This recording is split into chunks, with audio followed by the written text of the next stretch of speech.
नमस्कार, बहुत बहुत स्वागत है आपका मेरे YouTube चैनल पर। मैं आपके साथ सुमित अवस्थी हूँ। अपना कीमती वक्त निकाल कर मुझे देने के लिए, इस वीडियो को सुनने के लिए आपका बहुत बहुत धन्यवाद। आज बात भारतीय सेना और उससे जुड़े दो मुद्दों की करूँगा, एक खुशी और एक चिंता करने वाली बात। खुशी ये कि आज़ादी के 75 सालों के बाद, अब तो 77-78 साल हो गए, अब भारतीय सेना में सीधे तौर पर महिलाओं की भर्ती हो पा रही है। एनडीए का जो कैंपस है नेशनल डिफेंस एकेडमी का खड़गवासला पुणे में, वहाँ से पहला महिला कैडेटों का बैच पास आउट कर रहा है। 17 महिलाएं हैं, युवा लड़कियां हैं, जो अब सीधे 1 साल की और रिगरस ट्रेनिंग के बाद भारतीय सेना में किसी भी एक पुरुष कैडेट की तरह या पुरुष ऑफिसर की तरह जैसे शामिल होती हैं, वैसे ये लड़कियां जो कि होनहार हैं, वीरांगनाएं हैं अपने देश की, वो भी अब भारतीय सेना का हिस्सा होंगी।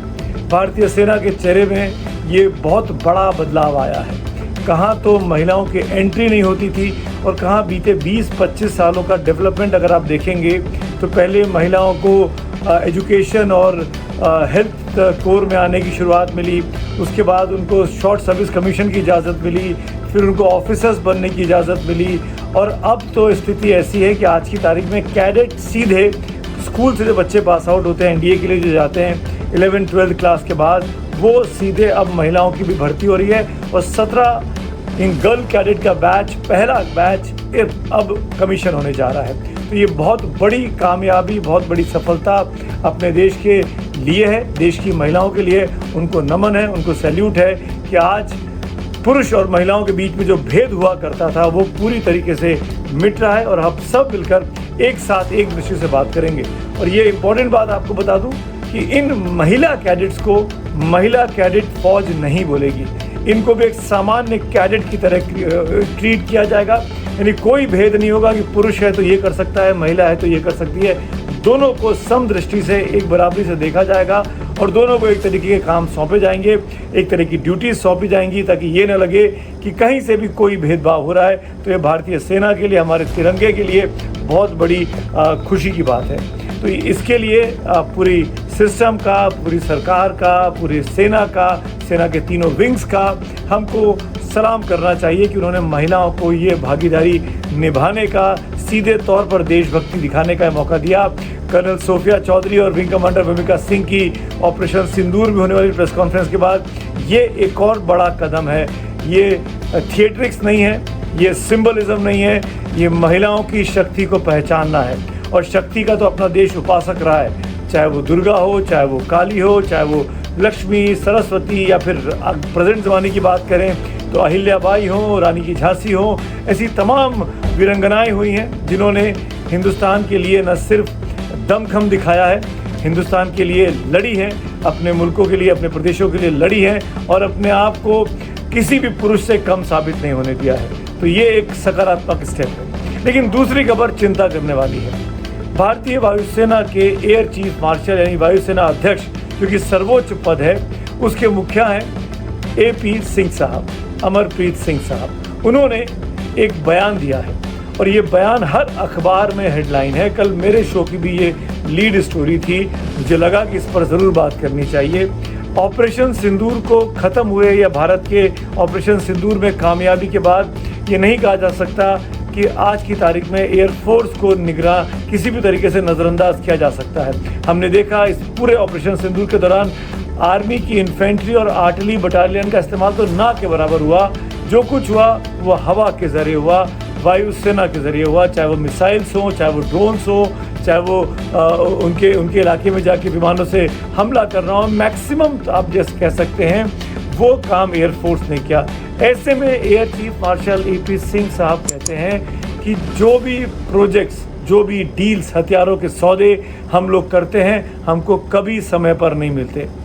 देश के अंदर जो सौदे, देश के अंदर जो हम लोग डील्स करते हैं, चाहे वो HAL जैसी, हिंदुस्तान एरोनॉटिक्स लिमिटेड जैसी कंपनी हो, या डिफेंस सेक्टर के PSUs हो, या DRDO हो, ये लोग जो काम करते हैं, इनके साथ जो अंडरस्टैंडिंग होती है एयरफोर्स की, उन प्रोजेक्ट्स को जब असाइन किया जाता है और जो डिलीवरी की डेट दी जाती है, टाइमलाइन दिया जाता है कि आज से 3 साल के बाद, 4 साल के बाद ये काम हम पूरा करके देंगे, वो कभी समय पर पूरा नहीं होता।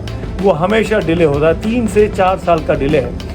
ऐसे में जब टेक्नोलॉजी बहुत तेज़ी से बदल रही है, हर पल हम नई नई चिंताओं से, दुश्मन के पास नए नए आते उपकरणों से हमको सावधान रहना है। ऐसे में अगर हमारा R&D रिसर्च एंड डेवलपमेंट विभाग, चाहे वो DRDO में काम कर रहा हो, चाहे डिफेंस मिनिस्ट्री में काम कर रहा हो या प्राइवेट सेक्टर में काम कर रहा हो, अगर वो रिसर्च नहीं करेगा, समय पर आधुनिक उपकरण, हथियार, चाहे वो लड़ाकू विमान हो, चाहे वो बंदूकें हों, चाहे वो बम हो, गोले हो, अगर समय पर नहीं मिलेंगे तो ये फौज जिसके पास पराक्रम की, साहस की कोई कमी नहीं है, वो कैसे लड़ पाएगी अपने दुश्मनों से जो हमसे एक कदम आगे चल रहा है, खासकर चीन। आज हम एमका जैसा एयरक्राफ्ट बना रहे हैं और 5th जनरेशन उसको बोल रहे हैं। चीन के पास ऑलरेडी 6th जनरेशन के 2 एयरक्राफ्ट हैं, यानी हमसे वो कितना आगे चल रहा है। ये 5th जनरेशन अभी असाइन हुआ है, इसको आने में, एमका को आने में 4 साल, 3 से 4 साल का वक्त लगेगा। तब तक चीन और आगे पहुंच चुका होगा। ऐसे में air chief marshal AP Singh की जो चिंता है बहुत जायज़ दिखाई देती है कि डिफेंस के सेक्टर में हमको कतई कोताही नहीं बरतनी चाहिए।